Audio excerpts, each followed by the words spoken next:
Hey everyone and welcome to the Hindu editorial podcast. मैं हूं नेहा, आपकी English language expert from Score Clever. आज है अक्टूबर 23, 2025 और हम डिकोड करने वाले हैं आज के दो super important editorials.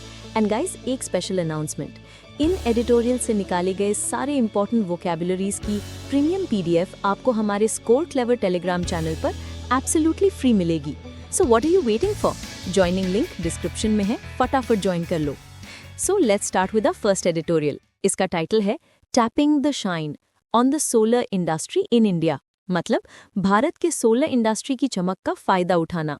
And the sub heading says India must step in as a supplier of solar power to sustain its industry, यानी भारत को अपनी इंडस्ट्री को बनाए रखने के लिए सोलर पावर के सप्लायर के तौर पर आगे आना ही होगा। चलिए शुरू करते हैं। Among the successes that India can take reasonable credit for is cultivating a domestic solar power industry. उन सफलताओं में से जिनका क्रेडिट भारत आराम से ले सकता है, वो है एक डोमेस्टिक सोलर पावर इंडस्ट्री को डेवलप करना। Somewhere in 2017, the per-unit cost of solar power fell below that of coal power, spurring new interest among businesses investing in ground-mounted solar projects. 2017 के आसपास सोलर पावर की per-unit cost कोयले से चलने वाली power से भी नीचे आ गई, जिससे बिजनेसेस में ground-mounted solar projects में इन्वेस्ट करने के लिए एक नई रुचि पैदा हुई। In 2024-25, the International Renewable Energy Agency reported that India generated 108,494 GWh gigawatt-hour of solar energy, surpassing Japan's 96,495 GWh and making it the third largest producer of solar power behind only China and the United States. 2024-25 में international renewable energy agency ने report किया कि भारत ने 108,494 GWh solar energy generate की, Japan के 96,495 GWh को पीछे छोड़ते हुए, और चाइना और यूएस के बाद दुनिया का तीसरा सबसे बड़ा सोलर पावर प्रोड्यूसर बन गया। फाइनली जापान से तो आगे निकले।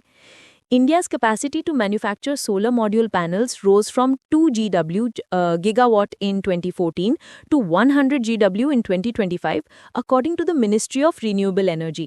Ministry of Renewable Energy के अनुसार भारत की सोलर मॉड्यूल पैनल्स बनाने की कैपेसिटी 2014 में 2 GW से बढ़कर 2025 में 100 GW हो गई है।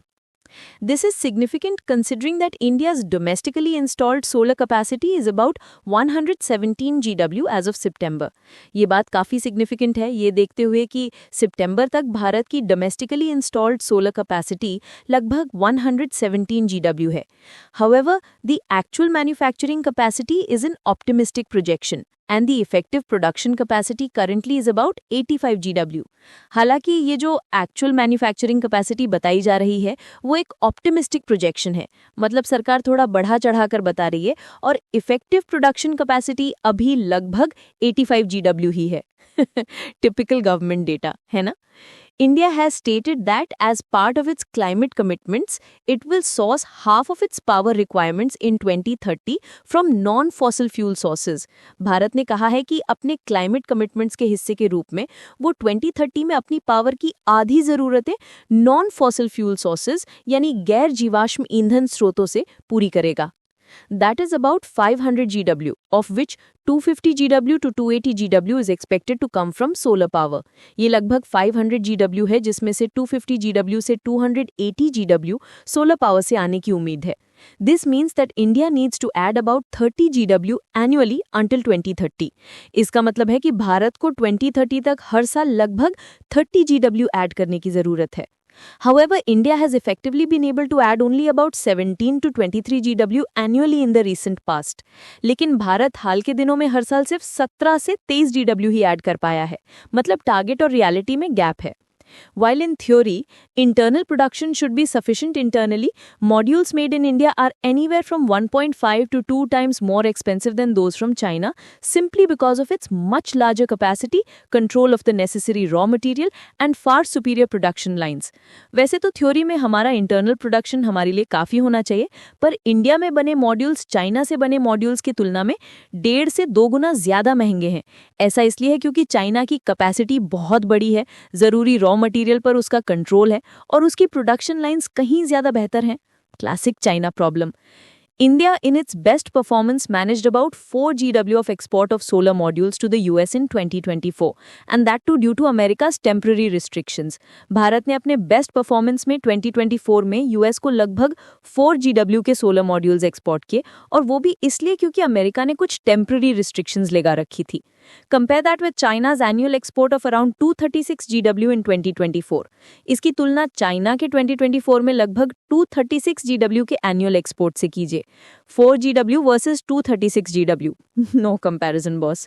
Therefore, the large manufacturing capacity that will come online in India in the next few years will likely struggle without new markets. इसलिए आने वाले कुछ सालों में भारत में जो बड़ी मैन्युफैक्चरिंग कैपेसिटी आने वाली है, वो नए मार्केट्स के बिना स्ट्रगल करेगी. In this context, India's overtures to be a solar supplier to Africa, leveraging the flagship of the International Solar Alliance, is a good move. इस कॉन्टेक्स्ट में भारत का अफ्रीका के लिए एक सोलर सप्लायर बनने का प्रस्ताव इंटरनेशनल सोलर अलायंस का फायदा उठाते हुए एक अच्छा कदम है. While India's PM Kusum scheme, solar power to rural India, and PM Surya Ghar scheme, rooftop solar in urban India, are yet to make substantial gains in terms of domestic adoption, they can serve as models to be pitched in Africa.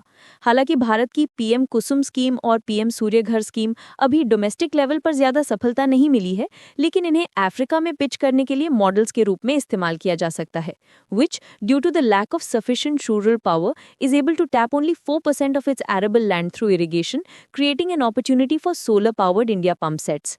Africa, जहां गांवों में बिजली की कमी के कारण अपनी केवल 4% कृषि योग्य भूमि पर ही सिंचाई हो पाती है, वहां भारत के सोलर-पावर्ड पंप सेट्स के लिए एक अपॉर्चुनिटी बनती है. Though China still remains the dominant solar supplier in Africa too, India must be able to step in as a credible second player to shot at the sustainability of its own industry. हालांकि Africa में भी China ही dominant solar supplier है, भारत को अपनी industry की sustainability के लिए एक क्रेडिबल सेकंड प्लेयर के रूप में कदम रखना ही होगा. रनर अप ही सही, पर गेम में तो रहना पड़ेगा. So that was our first editorial on the solar industry. But before we move to the next one, here's a quick message for all my dear aspirants. क्या आप vocabulary, idioms and phrases और phrasal verbs को रट कर थक गए हैं? Don't worry, Score Clever is here to help. Download कीजिए हमारी Score Clever app Google Play Store से. हमारी ऐप में एक यूनिक लर्निंग टेक्निक है जिससे आप एक बार पढ़ेंगे and you will never forget. Seriously, it's a game changer. और हाँ, ये जो नया पॉडकास्ट इनिशिएटिव हमने शुरू किया है, कैसा लग रहा है आपको? प्लीज़ कमेंट करके अपना फीडबैक ज़रूर दें. इसे बनाने में बहुत एफर्ट लगता है, so please show us some love. Like करें, अपने फेलो एस्पिरेंट्स के साथ शेयर करें, and don't forget to subscribe to our channel. Your support means the world to us. चलिए अब आगे बढ़ते हैं. Our second editorial is a bit more serious. The title is Free World on the Deportation of Francesca Orsini, यानी आज़ाद दुनिया, फ्रेंचेस्का ऑर्सिनी के deportation पर. And the subheading says, India should be more welcoming of foreign scholars and experts. Bharat को विदेशी scholars और experts का ज़्यादा स्वागत करना चाहिए. Let's dive in. The free movement of people and ideas is integral to a globalized world. लोगों और विचारों का फ्री मूवमेंट एक ग्लोबलाइज्ड दुनिया का अभिन्न अंग है. But India continues to send out conflicting signals on this count. लेकिन भारत इस मामले में कन्फ्लिक्टिंग सिग्नल्स यानी विरोधाभासी संकेत भेजता रहता है. On the one hand, it wants to welcome technology, capital, and know-how from all corners of the world. But on the other, it is also trying to insulate itself, feeling insecure about an alleged global conspiracy against it. एक तरफ तो वो दुनिया के हर कोने से technology, capital और know how का स्वागत करना चाहता है, लेकिन दूसरी तरफ वो खुद को सबसे अलग थलग करने की भी कोशिश कर रहा है, अपने खिलाफ एक कथित ग्लोबल कॉन्स्पिरेसी मतलब वैश्विक साजिश को लेकर इनसिक्योर फील करते हुए. मतलब दुनिया हमारे खिलाफ साजिश रच रही है, ऐसा वाला feeling. The deportation of Francesca Orsini, a scholar of Hindi and South Asian literature and Professor Emerita at the School of Oriental and African Studies, University of London from Delhi Airport on October 2025 has to be seen in this context. फ्रांचेस्का ऑर्सिनी का deportation, जो हिंदी और south Asian literature की scholar है और SOAS university of London में professor एमेरिटा हैं, उन्हें Delhi airport से 20 अक्टूबर 2025 को डिपोर्ट कर दिया गया. इसे इसी कॉन्टेक्स्ट में देखा जाना चाहिए. She held a valid 5-year e-tourist visa but was blacklisted in March 2025 for violation of visa conditions. उनके पास एक वैलिड 5 साल का ई-टूरिस्ट वीज़ा था, लेकिन मार्च 2025 में वीज़ा शर्तों के उल्लंघन के लिए उन्हें ब्लैकलिस्ट कर दिया गया। Miss Orsini had allegedly engaged in academic activities during a visit in October 2024, which were, technically, a violation of her tourist visa. Miss Orsini ने कथित तौर पर अक्टूबर 2024 की अपनी विजिट के दौरान एकेडमिक एक्टिविटीज में हिस्सा लिया था, जो टेक्निकली उनके टूरिस्ट वीजा की शर्तों का उल्लंघन था। Her influential work, The Hindi Public Sphere 1920 to 1940, Language and Literature in the Age of Nationalism, has significantly contributed to the understanding of Indian literary and cultural history. उनका प्रभावशाली काम the Hindi public sphere 1920 to 1940, language and literature in the age of nationalism ने भारत के साहित्यिक और सांस्कृतिक इतिहास को समझने में महत्वपूर्ण योगदान दिया है। She is one among the many foreign scholars who have devoted their lives to researching and writing on various aspects of India. वो उन कई विदेशी स्कॉलर्स में से एक हैं जिन्होंने भारत के विभिन्न पहलुओं पर रिसर्च करने और लिखने में अपनी पूरी जिंदगी लगा दी है। The argument about violations may well be true, but also evident is the arbitrariness in deportation decisions. Violations की बात शायद सच हो सकती है, लेकिन deportation के फैसलों में arbitrariness यानी मनमानापन भी साफ दिखता है। Foreign business leaders visiting India routinely make political statements praising the government, which can be termed a violation of visa conditions.